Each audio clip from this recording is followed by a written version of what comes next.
ಇನ್ನೊಂದು ನಾನು ಪ್ರಮುಖವಾಗಿ ಪರಮ ಪೂಜ್ಯರಲ್ಲಿ ಕ್ಷಮೆ ಕೋರ್ತಾ, ಪರಮ ಪೂಜ್ಯರಲ್ಲಿ ಇತ್ತೀಚಿನ ಒಂದು ರಾಜಕಾರಣ ನಡೀತಿರೋದು ನೋಡ್ತಾ ಇದ್ದೀರಿ. ಪ್ರಥಮ ಬಾರಿಗೆ ನಮ್ಮ ಪರಮ ಪೂಜ್ಯರು ಹೇಳಿದಾಗ ಇನ್ನೊಂದು ಮಠದವರು ಕಾಮೆಂಟ್ಸ್ ಮಾಡಿದ್ರು. ನಾನು ನಮ್ಮ ಸ್ವಾಮೀಜಿಯವರು ಬಹುಶಃ ದೇಶದ ಇತಿಹಾಸದಲ್ಲಿ ಅವರಷ್ಟು ಶಿಕ್ಷಣದಲ್ಲಿ ವಿದ್ಯಾವಂತರು ಮತ್ತೊಬ್ಬ ಸ್ವಾಮೀಜಿಗಳಿಲ್ಲ.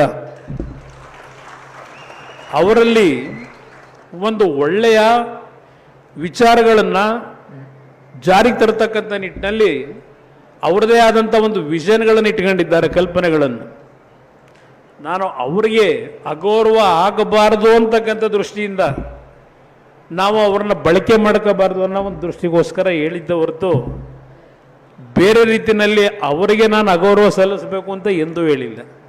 ಇನ್ನು ದೊಡ್ಡ ಸ್ವಾಮೀಜಿಯವ್ರಿಗೂ ನಮಗೂ ಸಂಬಂಧ ಪಾಪ ಗೊತ್ತಿಲ್ಲ. ಕೆಲವರಿಗೆ ದೊಡ್ಡ ಸ್ವಾಮೀಜಿಯವರು ಎಂದೂ ಸಹ ರಾಜಕೀಯಕ್ಕೆ ಅವರು ಪ್ರವೇಶ ಮಾಡಿರಲಿಲ್ಲ. ಅವರು ಪ್ರವೇಶ ಮಾಡಿದ್ದು ಈ ಸಮಾಜಕ್ಕೆ ಏನು ಅನ್ಯಾಯ ಆಯಿತು ಜ್ಞಾಪಿಸ್ಕೊಡ್ತೀನಿ.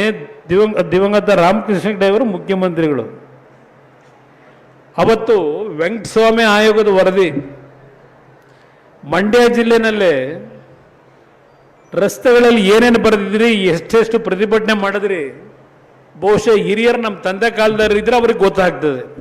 ಹಿರಿಯರಿಗೆ, ನಮ್ಮ ಈಗಿನ ಯುವಕರಿಗೆ ಗೊತ್ತಿಲ್ಲ. ಆಗ ಗುತ್ತಲಗೌಡರು ಅಂತೇಳಿ ವಕೀಲರ ಸಂಘದಲ್ಲಿ ಒಬ್ಬರು ಸೆಕ್ರೆಟರಿ ಇದ್ದರು. ಅವರು ಬಂದು ದೊಡ್ಡವ್ರ ಹತ್ರ, ದೇವೇಗೌಡರ ಹತ್ರ, ಇಲ್ಲ ನಮ್ಮ ಸಮಾಜಕ್ಕೆ ಇವತ್ತು ಅನ್ಯಾಯ ಆಗಿದೆ ಈ ಮೀಸಲಾತಿಯಿಂದ, ಯಾರು ಧ್ವನಿ ಎತ್ತಿಲ್ಲ, ದಯವಿಟ್ಟು ಇದ್ರ ಬಗ್ಗೆ ಏನಾದರೂ ನೀವು ತೀರ್ಮಾನ ತಗೋಬೇಕು ಅಂದರು. ಅವತ್ತು ದೇವೇಗೌಡರು ಪರಮ ಪೂಜ್ಯ ಸ್ವಾಮೀಜಿಯವರಿಗೆ, ದೊಡ್ಡವರಿಗೆ, ದಯವಿಟ್ಟು ನಮ್ಮ ಸಮಾಜದ ಮಕ್ಕಳ ರಕ್ಷಣೆಗೆ, ನಮ್ಮ ಸಮಾಜದ ಉಳಿವಿಗೆ ನೀವು ಲೀಡ್ ತಗೊಂಡು ಈ ಸಮಾಜ ಉಳಿಸಬೇಕು ಅಂತೇಳಿ ಪರಮ ಪೂಜ್ಯ ಸ್ವಾಮೀಜಿಯವರಿಗೆ ಮನವಿ ಮಾಡಿದ್ದಕ್ಕೆ ಅವತ್ತು ಪರಮ ಪೂಜ್ಯರ ನೇತೃತ್ವದಲ್ಲಿ ಕಬ್ಬನ್ ಪಾರ್ಕಲ್ಲಿ ಲಕ್ಷಾಂತರ ಜನ ಸೇರಿ ಒಂದು ಪ್ರತಿಭಟನೆ ಮಾಡಿದ್ದು. ಪರಮ ಪೂಜ್ಯ ಸ್ವಾಮೀಜಿಯವರು ಹೃದಯದಲ್ಲಿರ್ಬೋದು ದೇವೇಗೌಡರು ಒಂದು ಬಾರಿ ಮುಖ್ಯಮಂತ್ರಿ ಆಗಬೇಕು ಅಂತೇಳಿ. ಅದನ್ನು ನಾನು ಇಲ್ಲ ಅಂತ ಹೇಳಲ್ಲ, ಅಷ್ಟು ಗೌರವ ಅವ್ರ ಬಗ್ಗೆ ಪ್ರೀತಿ ಇತ್ತು. ನನ್ನ ಬಗ್ಗೆನೂ ಜಾಸ್ತಿ ಪ್ರೀತಿ ಇತ್ತು ದೊಡ್ಡವರಿಗೆ. ಆದರೆ ಕೆಲವು ಸನ್ನಿವೇಶಗಳಲ್ಲಿ ಈ ಥರ ಒಂದು ರೀತಿಯ ಅನುಮಾನಕ್ಕೆ ಎಡೆ ಮಾಡ್ಕೊಳ್ಳೋದೇನಿದೆ. ಅವರು ಸ್ವಾಮೀಜಿಯವರು ಅವತ್ತು ಈ ಸಮಾಜ ಉಳಿಸ್ಲಿಕ್ಕೆ ಬೀದಿಗೆ ಬಂದರು. ಬೇರೆ ಸಮಾಜಗಳು ನಮ್ಮ ಸ್ವಾಮೀಜಿಯವ್ರ ಬಗ್ಗೆ ಅಗೌರವವಾಗಿ ನಡ್ಕೊಳ್ತಕ್ಕಂಥದ್ದಕ್ಕೆ ಅವಕಾಶ ನಮ್ಮ ಸ್ವಾಮೀಜಿಯವರು ಎಂದೂ ಕೊಟ್ಟಿಲ್ಲ. ಬೇರೆ ಸಮಾಜದ ಒಂದು ಕುಟುಂಬಗಳಿಗೆ, ಬೇರೆ ಸಮಾಜದಲ್ಲಿ ಸ್ವಾಮೀಜಿಗಳು ಇಲ್ಲೇ ಇರತಕ್ಕಂಥ ಸಮಾಜಗಳಲ್ಲಿ ಪರಮಪೂಜ್ಯ ಸ್ವಾಮೀಜಿಯವರೇ ಅವರಿಗೆ ಟ್ರೈನಿಂಗ್ ಕೊಡಿಸಿ ಹಲವಾರು ಸಮಾಜಗಳ ಮಠಾಧೀಶರನ್ನ ಸೃಷ್ಟಿ ಮಾಡಿದರೆ ಅದು ಬಾಲಗಂಗಾಧರನಾಥ ಸ್ವಾಮೀಜಿಗಳು ಅಂತಕ್ಕಂಥ ನಾವು ಯಾರೂ ಮರೀಲಿಕ್ಕೆ ಆಗೋದಿಲ್ಲ. ಅದರಿಂದ ಯಾರೂ ನೀವು ಅನ್ಯತಾ ಭಾವಿಸಬೇಡಿ.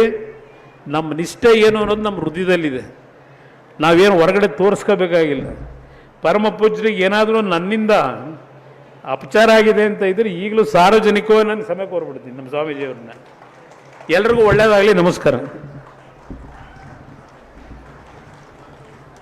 ಇಂತಹ ನೈಜ, ಇಂಟ್ರೆಸ್ಟಿಂಗ್ ಹಾಗೂ ಕ್ಯೂರಿಯಾಸಿಟಿ ಸುದ್ದಿಗಳು ನಿಮಗೆ ಸಿಗಬೇಕು ಅಂದರೆ ಇಂಡಿಯಾ ಫಸ್ಟ್ ಟಿವಿ ಸಬ್ಸ್ಕ್ರೈಬ್ ಮಾಡಿ. ಒಂದು ಲೈಕ್ ಕೊಟ್ಟು ವಿಡಿಯೋ ಶೇರ್ ಮಾಡುವ ಮೂಲಕ ನಮ್ಮನ್ನು ಮತ್ತಷ್ಟು ಪ್ರೋತ್ಸಾಹಿಸಿ. ಇಂಡಿಯಾ ಫಸ್ಟ್, ನಿರ್ಭೀತಿಯಿಂದ ನಿಮಗಾಗಿ.